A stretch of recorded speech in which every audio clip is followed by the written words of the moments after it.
ابھی میں نے 8,000 فٹ طے کیے تھے کہ ایک طوفان باد و باران نے مجھے گھیر لیا۔ بادلوں کی رنگت سے مجھے پتہ چل گیا تھا کہ مجھے یالہ باری دیکھنی ہوگی، لہٰذا میں نے پناہ گاہ کے طور پر ایک درخت منتخب کر لیا۔ میں نے انسانوں اور جانوروں کو یالہ باری سے مرتے دیکھا تھا۔ ایسی یالہ باری کے دامن میں برق بھی پوشیدہ ہوتی ہے، لہٰذا میں نے کسی بڑے درخت کے بجائے ایک چھوٹا سا درخت چنا جس کی چوٹی چھتری نما اور شاخیں گھنی تھیں۔ پھر میں نے آس پاس سے خشک پتے اور چھوٹی چھوٹی لکڑیاں جمع کر کے آگ روشن کر دی۔ یالہ باری کے دوران میں درخت کے نیچے آگ کے قریب بڑے آرام سے بیٹھا رہا۔ یالہ باری ختم ہوئی تو سورج نکل آیا۔ درخت کے نیچے سے نکلتی مجھے محسوس ہوا جیسے میں کسی پرستان میں آ گیا ہوں۔ سورج کی شعاؤں میں ہر طرف غالیچے کی طرح بچھے ہوئے اولے کانچ کی گولیاں دکھائی دیتے تھے۔ میں نے اوپر کی سمت پھر اپنا سفر شروع کر دیا۔ کوئی 2-3 ہزار فٹ طے کیے ہوں گے کہ چٹانوں کا ایک سلسلہ دکھائی دیا جس کے نیچے جنگلی پھولوں کے رنگین قافلے اترے ہوئے تھے۔ پھولوں کا ایسا مسحور کن نظارہ میں نے پہلے کبھی نہ دیکھا تھا۔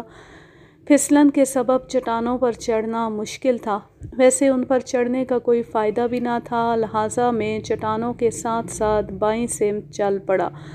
نصف میل طے کرنے پر میں ایک ڈھلوان کے کنارے پہنچ گیا۔ یہ ڈھلوان پہاڑ کے اوپر سے شروع ہو کر کئی ہزار فٹ نیچے جنگل تک پھیلی ہوئی تھی۔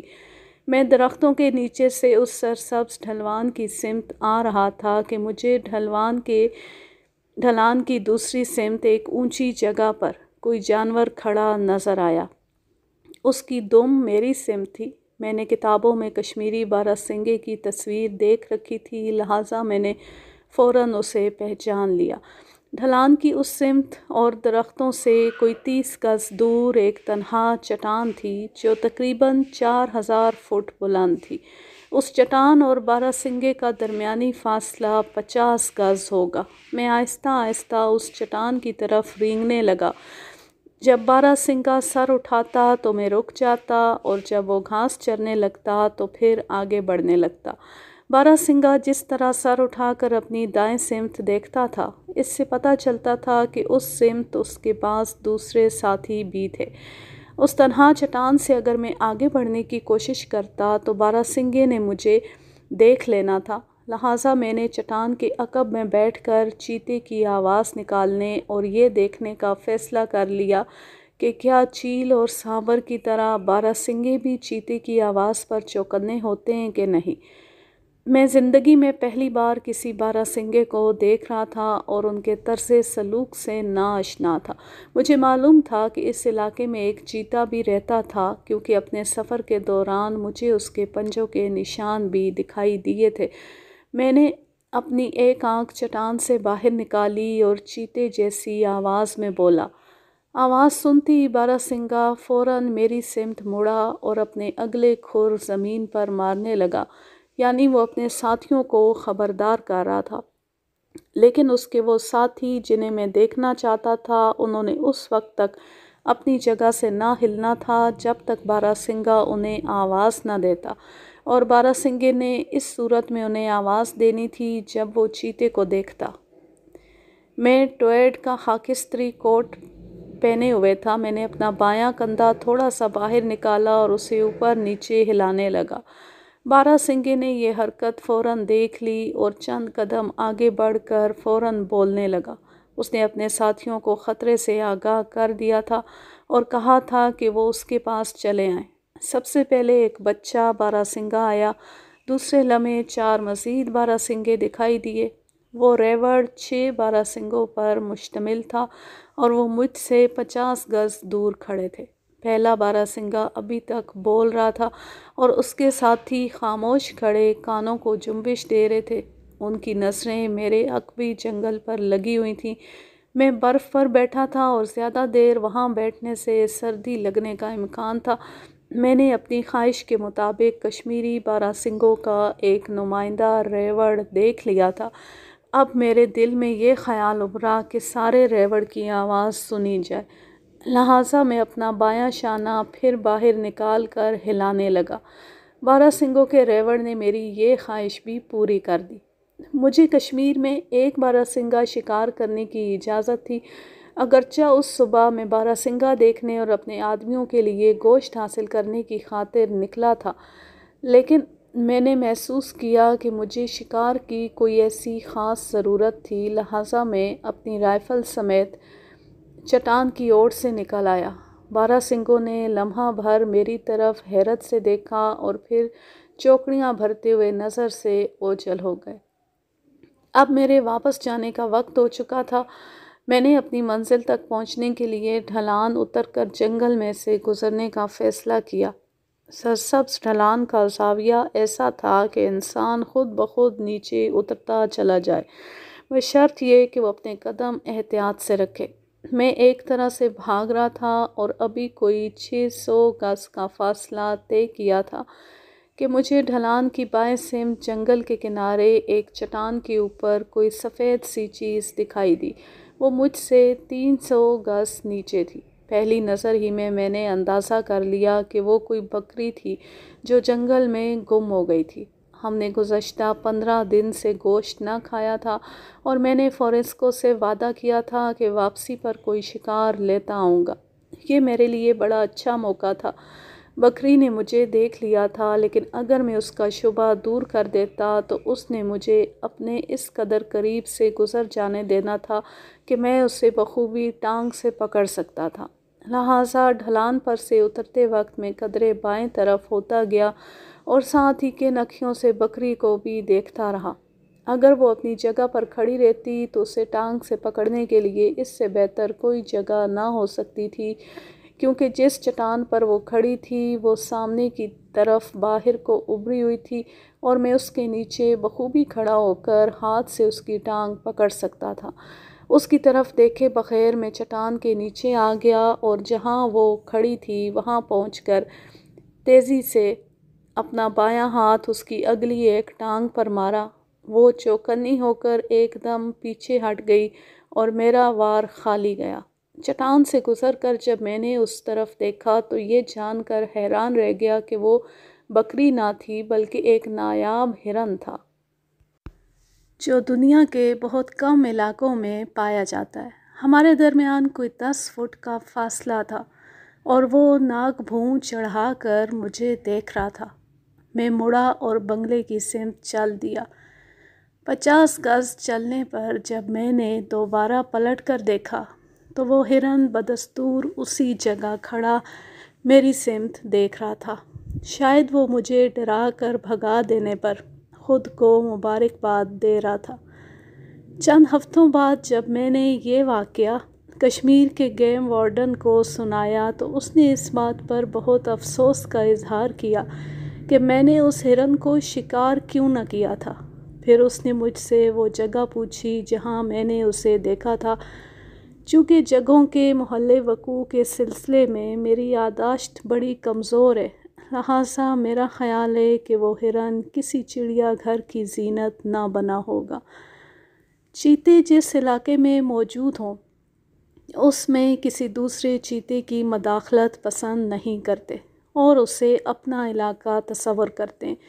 یہ صحیح ہے کہ آدم خور کا علاقہ 500 مربع میل تک پھیلا ہوا تھا اور اس میں کئی اور بھی چیتے موجود تھے، لیکن اس خاص علاقے میں وہ کئی ہفتوں سے موجود تھا اور ممکن ہے کہ وہ صحیح طور پر اسے اپنا سمجھتا ہو۔ اس کے علاوہ جنسی ملاپ کا موسم ابھی ابھی ختم ہوا تھا اور ہو سکتا تھا کہ آدم خور میری آواز کو کسی ایسی مادہ چیتے کی آواز سمجھ بیٹھے جو نر چیتے کی تلاش میں ہو۔